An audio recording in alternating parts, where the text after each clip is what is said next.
हरे कृष्णा। श्रीपाद माधवेंद्रपुरी की आज विरभव तिथि है। श्री माधवेंद्रपुरी श्री ईश्वरपुरी के गुरु और श्री गौरंग महाप्रभु के दादा गुरु हैं।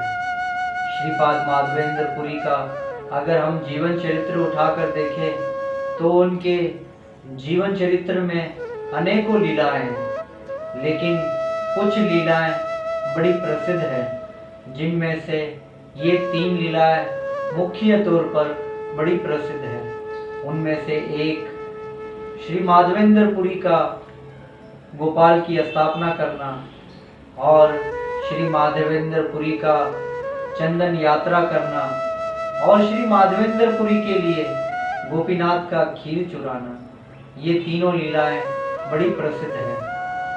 मैं आज प्रयास करता हूँ कि ये तीनों लीलाएं विस्तार से तो नहीं लेकिन संक्षेप में बताने का प्रयास करता हूँ। एक बार श्री माधवेंद्रपुरी वृंदावन में एक पेड़ के नीचे बैठे मंत्र जाप कर रहे थे और वहाँ पर भगवान श्री कृष्ण एक ग्वाल बाल के रूप में उनके लिए दूध का पात्र लेके आए।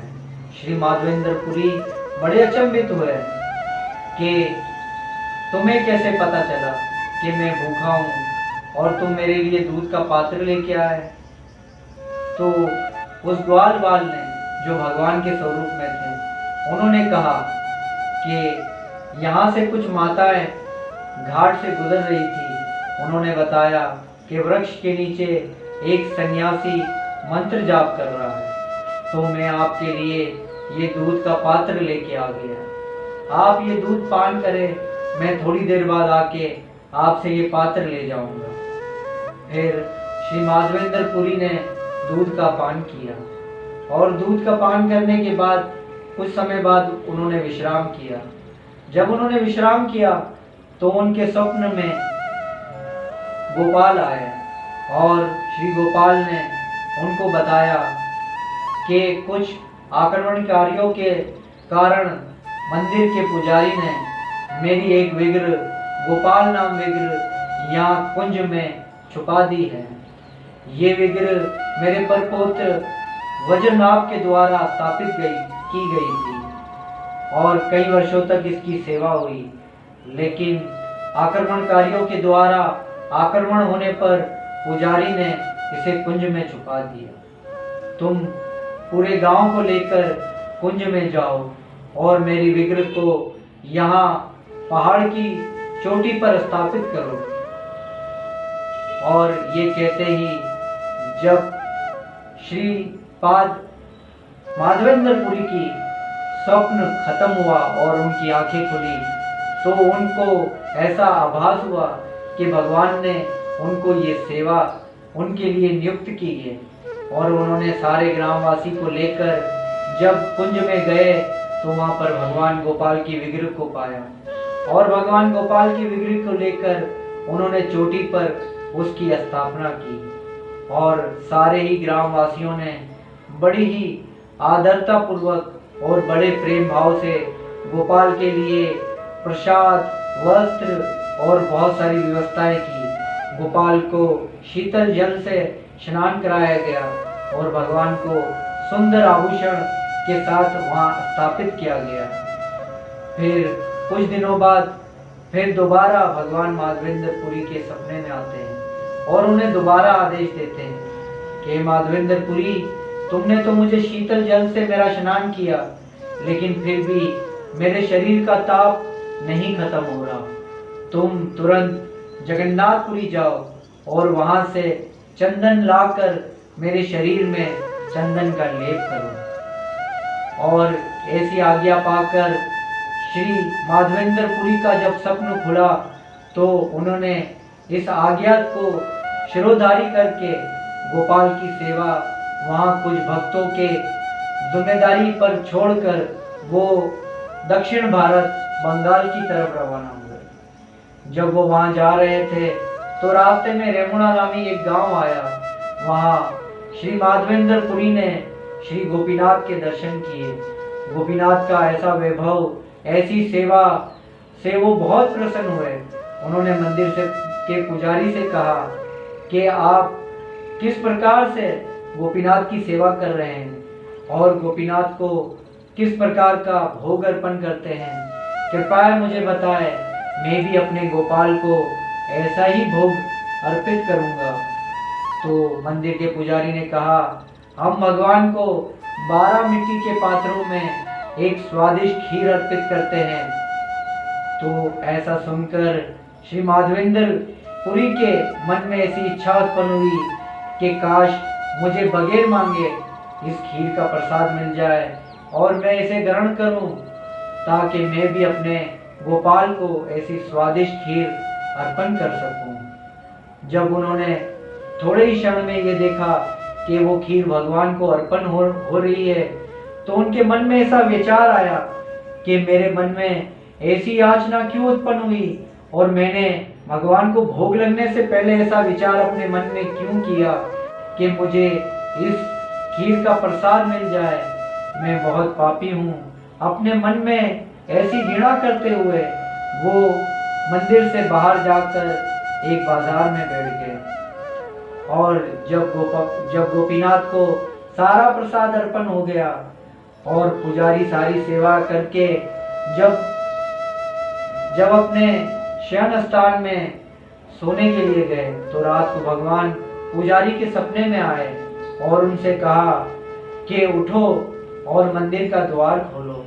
मेरा एक भक्त माधवेंद्रपुरी बाजार में बैठा हुआ है, उसने कोई प्रसाद नहीं ग्रहण किया। मैंने आज उसके लिए एक खीर का पात्र अपने वस्त्रों के पीछे छुपा दिया है। तुम उसे लेकर उसके पास जाओ और उसे ये खीर का पात्र दो। जब पुजारी की नींद खुली तो उसे ऐसा आभास हुआ कि भगवान ने उसे कोई आज्ञा दी है सेवा के लिए। वो फौरन गया और मंदिर के द्वार खोले और जाके देखता है कि भगवान की विग्रह के पीछे एक पात्र जिसमें खीर है, वो उस भगवान की आज्ञा के मुताबिक वो खीर का पात्र लेके वो बाजार में आवाज लगाता रहा, माधवेंद्रपुरी कौन है, माधवेंद्रपुरी कौन है, यहाँ माधवेंद्रपुरी कौन है। तो माधवेंद्रपुरी ने कहा, मैं आपका दास, मैं माधवेंद्रपुरी हूँ। तो पुजारी उनके पास जाकर कहने लगा, आप बहुत सौभाग्यशाली है, आप पर भगवान की असीम कृपा हुई है। भगवान ने आपके लिए एक खीर का पात्र चुराया और अपने वस्त्रों के पीछे छुपा दिया और मुझे ये आज्ञा दी कि ये खीर का पात्र मैं आपके पास लेके जाऊं। आपके दर्शन करके मैं बड़ा कृतार्थ हुआ। तो माधवेंद्रपुरी अपने मन में बहुत घृणा करने लगे। उन्होंने कहा कि मैं ऐसा अधम और ऐसा पतित हूँ कि भगवान ने मेरे लिए खीर का पात्र चोरी किया।